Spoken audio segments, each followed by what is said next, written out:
Eh bien bonsoir, nouvelle petite vidéo. C'est la question du jour, la question existentielle du jour, c'est quel est ton projet de vie?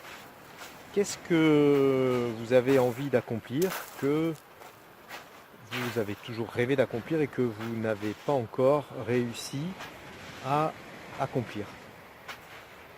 Eh bien, il est temps de faire le point sur justement des fois sa vie et se poser ces questions de qu'est-ce que j'ai envie de réussir, que j'ai pas encore fait et qui me tient tant à cœur et que je ne voudrais pas, dont je ne voudrais pas partir avant d'être arrivé au bout de ce rêve ou de ces rêves.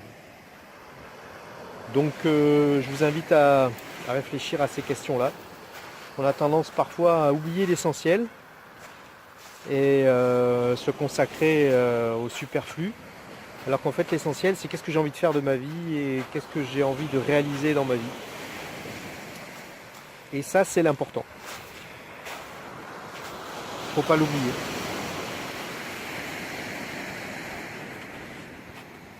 Petit contre-jour, ça se rééquilibre. Donc voilà, pensez à ces questions, pensez à juste réfléchir à ça. Qu'est-ce que j'ai pas encore fait? Qu'est-ce qui me tient à cœur? Qu'est-ce que j'aimerais faire? Qu'est-ce que je ne voudrais pas laisser avant de partir? Alors certains se contenteront peut-être d'une vie toute simple. C'est pas un problème en soi. C'est pas un problème en soi d'avoir une petite vie où on a un petit boulot, où on fait son barbecue le week-end en famille et où on part en vacances avec les enfants et la petite famille. C'est pas grave. Et puis ça peut être un objectif pour certains. Pour d'autres, ça ne sera pas suffisant. Pour d'autres, ils voudront accomplir ou ils rêvent d'accomplir quelque chose, mais ils n'ont pas eu encore le courage, si on peut appeler ça du courage, ou ils ne se sont pas encore donné les moyens de faire ce qu'ils voulaient faire. Pour autant, l'idée, elle tourne toujours dans la tête, elle est toujours là, présente. Et elle ne les lâche pas, et elle revient régulièrement. Et ça, je tourne un petit peu pour avoir un peu plus de jour là, pour avoir une meilleure lumière. Et ça, il ne faut pas l'oublier, parce que la vie passe. La vie, elle peut être très très courte. Si on y prend garde. Et un jour, on pourra se dire, bah mince, j'avais un rêve, j'avais un souhait, et je ne l'ai pas accompli. Alors ça serait un peu dommage de passer à côté de ça. Imaginez-vous, je vais vous donner un petit truc, imaginez-vous être un grand-père ou une grand-mère. Imaginez-vous avoir 90 ans, 85 ans, 90 ans, être sur votre rocking chair et faites un petit point arrière, un petit flashback arrière sur votre vie. Vous avez l'expérience, vous avez la sagesse, vous avez le recul et vous vous dites, est-ce que j'ai réussi à faire ce que j'avais envie de faire ou est-ce que j'ai des regrets? J'espère vraiment que vous n'aurez pas de regrets et que la réponse à la question, ça sera oui, j'ai fait ce que j'ai eu envie de faire et je ne regrette rien. Ça voudra dire que quelque part, vous aurez accompli vos rêves, en tout cas ce qui vous tenait à cœur.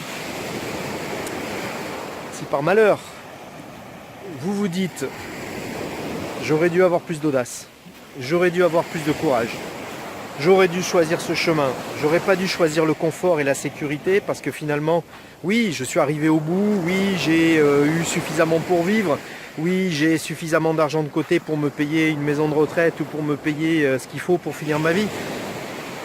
Mais je me suis pas éclaté, mais je me suis pas amusé, puis je me suis pas fait plaisir. Donc parfois, ça vaut le coup de se dire et d'avoir en tête qu'on n'a qu'une vie et que quelque part il ne faut pas trop jouer la sécurité, il ne faut pas trop jouer le confort parce qu'on rebondit toujours, on arrive toujours à retomber sur ses pattes. Quand on a vraiment envie de faire quelque chose, on arrive toujours à retomber sur ses pattes. Il faut avoir, comme on dit, le feu dans le ventre, d'où l'intérêt de travailler les postures énergétiques qui travaillent sur le ventre, qui donnent du feu, qui donnent du courage, qui donnent de l'énergie, qui donnent de la persévérance, pour pouvoir, et c'est pas facile, parce qu'il faut affronter parfois nos craintes, nos peurs, nos conditionnements.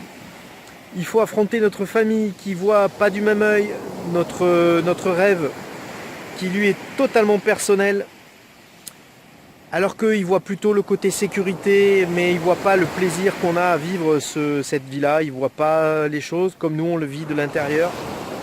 Donc il ne faut pas écouter les autres. Il faut écouter la petite flamme qui est en nous, qu'on a en nous, qui brûle en nous et qui nous dit, si on arrive à être à l'écoute, qui nous dit fais ceci, fais cela, fais-toi plaisir. Et il ne faut pas écouter, vous savez, il y a l'ange et le démon. Il faut écouter cette petite voix plutôt porteuse qui revient régulièrement et que parfois on évacue parce qu'on trouve que c'est pas le moment. On se donne toujours de bonnes excuses d'ailleurs. On verra ça plus tard, pour l'instant c'est ceci, pour l'instant je finis de payer le crédit, puis pour l'instant, et puis après il y a des choses qui font qu'après on oublie et on n'y pense plus et puis on reste dans une sorte de pseudo-confort qui en fait n'en est pas un. Repensez à ça. Voyez-vous en grand-père ou à grand-mère. Ayez cette image. Voyez-vous sur votre rocking chair avec ce recul et dites-vous si vous avez accompli tout ce que vous vouliez accomplir.